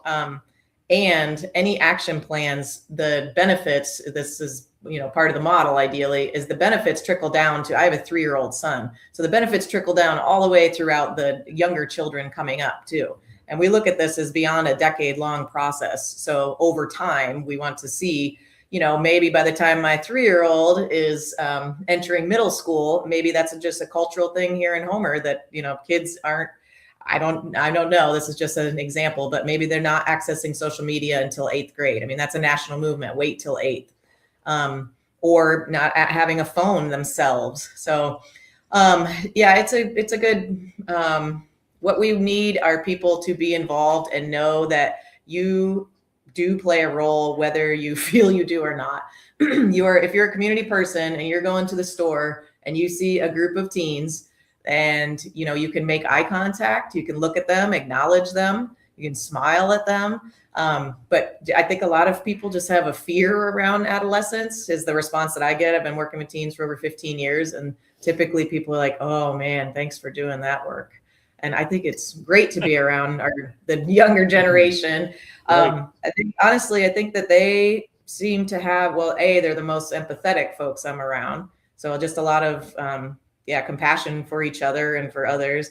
And they seem to, while they are heavy users of social media and screens, they also seem to be protective of their time. So I learned from a teenager that I work with. I asked her to get an app on her phone for a work thing. And she was very hesitant. She's like, I don't know. I don't just add apps like that. I need to learn more about it. I need to know, I don't want more things coming into me. Like that's my time. That's my space on my phone.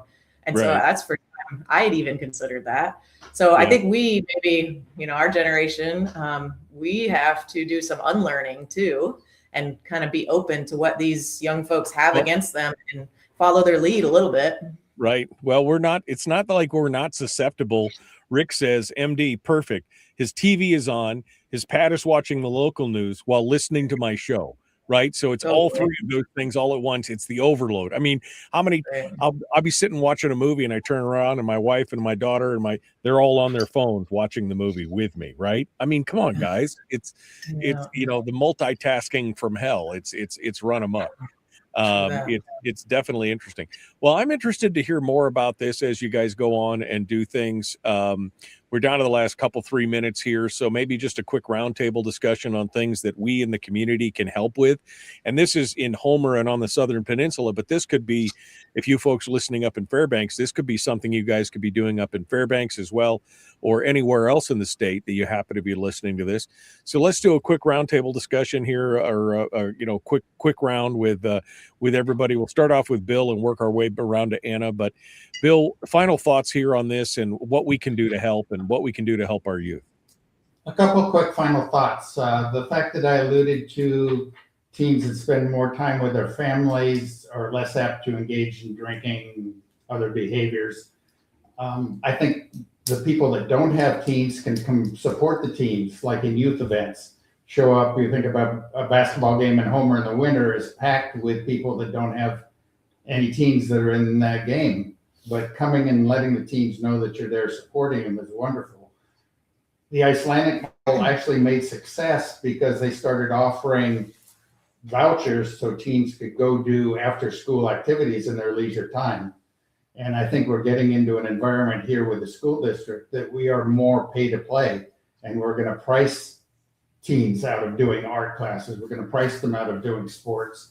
And we need to come up with a mechanism like the municipalities in Iceland did of giving them Homerbuck vouchers or something to participate in leisure time activities. Right. That's where I see this going. That's a great idea. Marcy? Yeah, I think that whether you have a teen or children in your family, you're still part of this community and your opinion is valued. And that's what we need. We need community members to be involved, to help us figure out what are the actions we're going to take, learn about it, come out. As Bill mentioned, support these kids. Come watch a game, come watch a softball game, come watch a basketball game. Go and watch them conduct a play and be involved and be willing to get involved. And because the whole community helps. The more opinions and perspectives we have, the better we're going to make the right moves. Absolutely. Anna? I would say, well, there's lots of ways the community is already supporting this. I thought it would come up, but funding hasn't come up. And so I'll just share about that. So state of Alaska, the Department of Behavioral Health, they really are encouraging people to embrace this Icelandic prevention model. And so you mentioned Fairbanks. Fairbanks does have interest in embracing this model. Seward is about 3 years ahead of us. So we're really, really grateful that we have folks in Seward that can share what it was like for them at this stage. Excuse me. Matsu was the original one in our state who embraced it. Ketchikan is just behind us. They were actually in Iceland studying it with us. And there's other sites, I think Kenai up the peninsula. So, I mean, it would be amazing to see it district-wide. A lot of countries that embrace this model, it's countrywide or province-wise. And so like we had about just under 300 participants that we asked to participate in this survey, where in Ireland, they had the entire country, that all the different counties were surveyed at the same time. So that's actually, where it can grow. But Alaska's pretty primed for it in a lot of ways. We just have this we have a different community. We need our community. I feel like we're so, it is isolated. It's different up here. A lot of folks don't have their family. And so, I think the leaning in on the community aspect, we've had support from Homer Foundation, 100 Women Who Care, the City of Homer, we're always leaning on and asking them to be participants. They're not as far as funding, but anyway, I just wanted to mention that this isn't like a funding driven thing. We have one more year of the grant that supports the Resilience Coalition, and we patched together the contract that we have annually with Planet Youth Iceland. And so that's already community patching it together. So I just wanted to make sure folks hear that it's, we're trying to figure that out as we go. And of course, the action planning, it is going to be based on what resources are in the community. There's great ideas, especially from teens. They want a water park here in Homer. So of course, but they also want really realistic things like a teen space where middle schoolers and high schoolers have time at the space separately. Like that's achievable, feels like. We have the galley right now as our only teen space. And that's great, but it's just the one. So there's really you got the galley, you got the compass up in Ninilchik, you've got, there's things all over the place that can be done. So I think this is all great stuff. And I look forward to hearing more about it. Again, you can go to planetyouthhomer.org if you want to get more information. Bill, Marcy, Anna, thank you guys for coming on board and sharing with us. And we look forward to hearing more about it in the future. I know it's trite and it's a Whitney Houston song, but I believe the children are our future. So we've got to do what we need to do. Right. So I appreciate you guys. Thank you for coming on board and joining us this morning. Thanks for the opportunity. Thank you. All right. We got more coming up. The Michael Duke Show continues. Common sense, liberty-based, free thinking radio. We'll return with more right after this.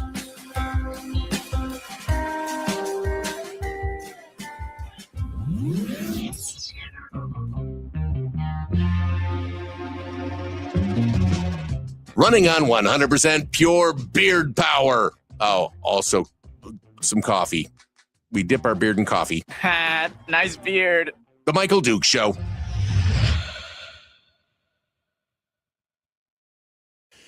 Okay. Well, I was going to ask them if there was anything else they wanted to hit us with before we left, but I don't know if they've pulled off, if they've quit completely yet or not. Their camera shut off. So I'm not sure if they wanted to have one more bite at the apple or not, but I'd like to find out more. Who in the Matsu is championing this effort? I'm not sure. I'm sure probably Michelle Overstreet has something to do with it. She's doing a lot of good work there with youth and teens in the Matsu. But it's definitely something that's important. I think Terry had a great comment earlier. Let me scroll back here and see if I can find it. Because I thought that was it reminded me of where I was at when I was growing up. There we go. She says, let the kids work, give them jobs, build self-confidence, get them off the screens and out being productive citizens. And I mean, that's where I was at when I was a youth. Of course, again, it's a hard thing to try and do comparatives on because, again, I didn't have a screen in my hand all the time. I didn't have social media. I didn't have a lot of those things that kids today have just been. I mean, I look at my own kids. I didn't let any of them have phones until they were in their teens. They're like 13, 14. We didn't let any of them get on social media until they were much older. And yet even still with them, there's a whole thing going on where they spend a lot of time on the different socials, not so much the socials that we spend time on, but a whole different group. It's funny. My son, who is now going to be 26 this year,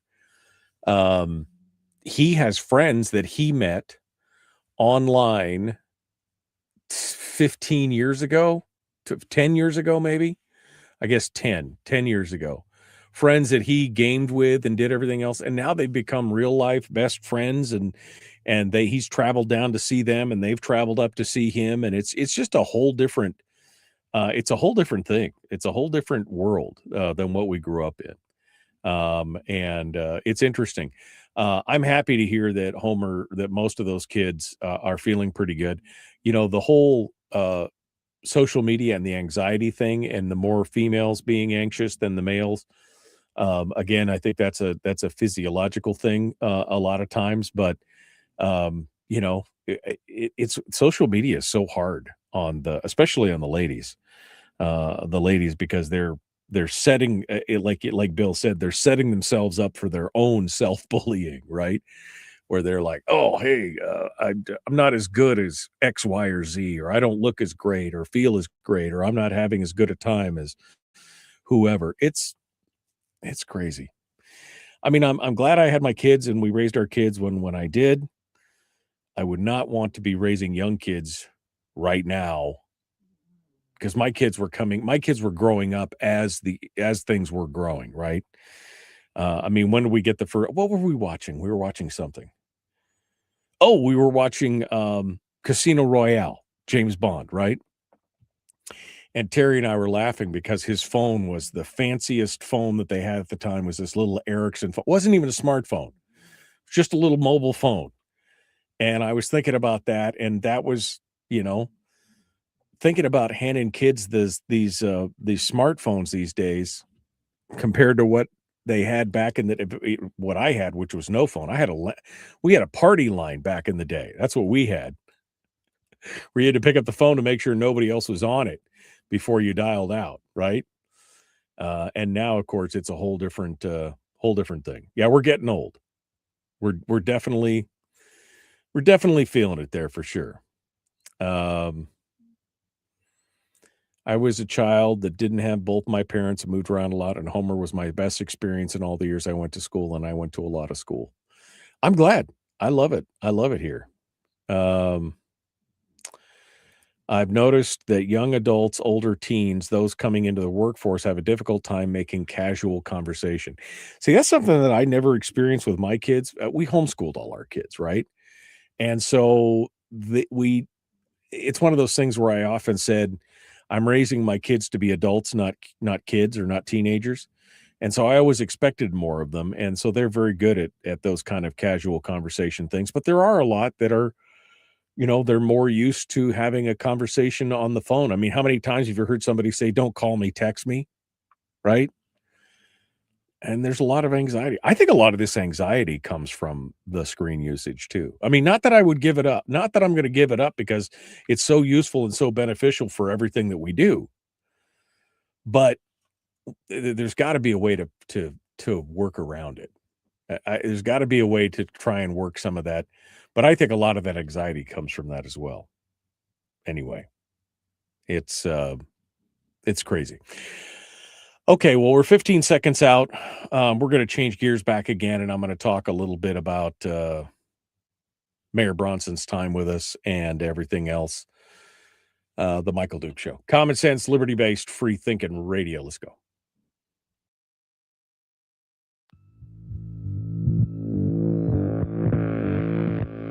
You don't look that excited that you're listening to the Michael Duke Show, but it's probably just because you got a bunch of Botox.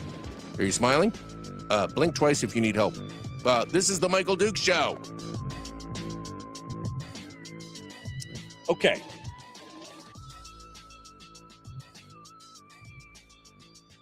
Well, that was an interesting conversation with the folks from Planet Youth Homer. And again, you can go if you want to help fill out a questionnaire or a response form. You can go to planetyouthhomer.org to find the form there and fill it out with all your ideas of how to handle this and take care of those things. I want to go back now to our previous conversation at the end of the last hour. We were talking with Dave Bronson, candidate for governor, and I wanted to. I want to do a little, after action analysis on this, on the, an after action review on everything that Dave was saying. I mean, I'm a little disappointed that the answer, and maybe it's, maybe it's just me. Maybe this is because I'm out of touch with reality. But I don't want to keep hearing about how there's just no way we can cut ourselves out of this mess. Now, intellectually, I know that, to cut $2 billion right off the bat would be an impossibility. Right. I mean, because he is right. I mean, that is a huge component.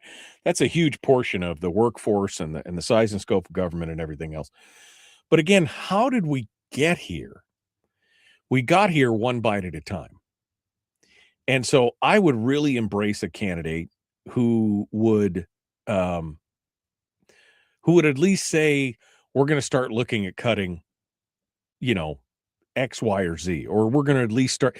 I mean, I want a plan that includes some kind of cutting. That's the problem. I don't believe that we can have a full PFD next year. I mean, there's just no, intellectually, there's just no way you're going to be able to find that. But I want to at least know that there is a plan to move forward and reduce the overall size and scope of government, because that's what's getting us. The bottom line is, and Dave agreed with this, is that we've utilized the earnings of the permanent fund to grow the size and scope of government to the point to where we can't afford to cut it all in one fell swoop. Because, of course, we didn't get here all in one fell swoop. But I guess what I'm really disappointed in is this embracing of the idea that we need to combine the earnings reserve and the permanent fund without the mechanisms in place to prevent it from being overdrawn. There seems to be more and more people who are engaged or who are supportive of the idea of being able to combine these two entities without looking at what the danger is there. And in fact, Dave said the danger is overdrawing the ERA. Well, I mean, it would be overdrawing the ERA would reduce the overall earning power of the permanent fund because the ERA is part of the permanent fund. But at the same time, it's a finite resource. It can only go so far. They can only draw it down to zero, and then they can't go any farther. So there is a stopgap in there. Now, we were talking about it the other day. There's over $12 billion, almost $14 billion in the permanent fund. And even if you take out this year's draw and whatever, and inflation proofing and it, yada, yada, yada, there's still $7 billion floating around in there that could have been used to pay a full PFD, which would have in turn bolstered our economy, which would have in turn caused economic growth in the private sector, which again, they don't care about. There is no incentive. There's no reward for them to make sure that the private sector is doing well. And Dave was having a hard time understanding what I was asking. I had to explain it to him during a commercial break that what I was asking was not because his reaction was, well, that's what the capital budget's for making sure there's connectivity between the public and the private economy. But the problem with that is that it's one direct. It's not bi-directional. It doesn't go back and forth. That's only going one way. As long as we're getting money from the state to these companies and corporations that are, they are employing people, they are part of the private sector, they are. But again, when we have whole industries that are built up around that government payout, we've created more people who want to vote for nothing more than that government payout. Rob Myers said it in the chat room. When 45% of the population is connected to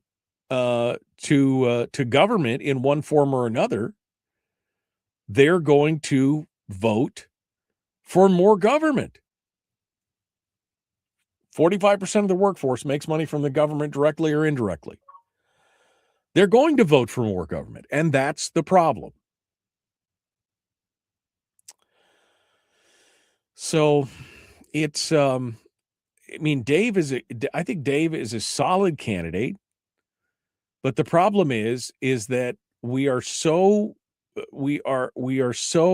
tied to this idea that somehow we need to grow ourselves out of this problem.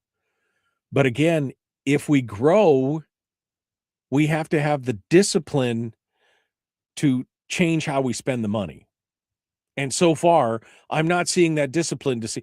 We've seen the booms. We've seen the booms come in, and we've had revenue growth. And instead of paying down the back things or pulling in the reins or doing whatever, we've just spent it all. And if his answer is we'll just vote the right people in, we've been voting people in. But it's not making the difference. The voting harder scenario is not working. Yeah, the capital budget's been captured by the cronies too. Yeah, exactly. The capital budget has been captured by all these crony and so while I thought it was a good interview, I'm still a little the problem is the spend. How do we control the spend? Not how do we put more money in the bucket to spend out, but how do we control the spend part? That's the part that we're going to have a problem with. I think that's it. Anyway, we got to go. We'll see you guys tomorrow. It's bright and early, 6 a.m. The Michael Duke Show. Common Sense, Liberty-Based, Free Thinking Radio. We'll see you.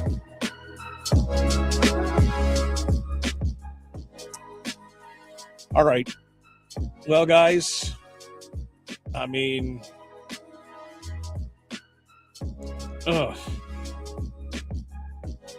wish I had some answers, but I don't.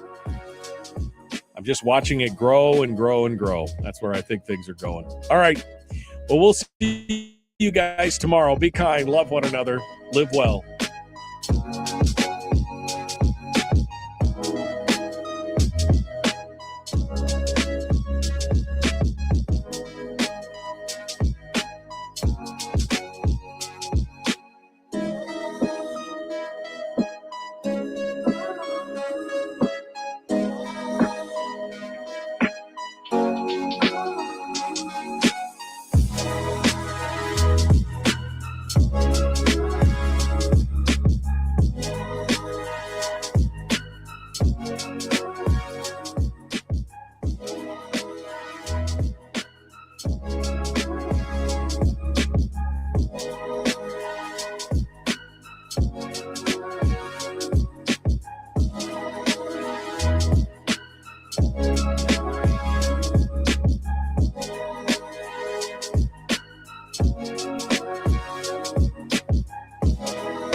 We've shed our terrestrial radio skin, and now we are slimy lizard internet people.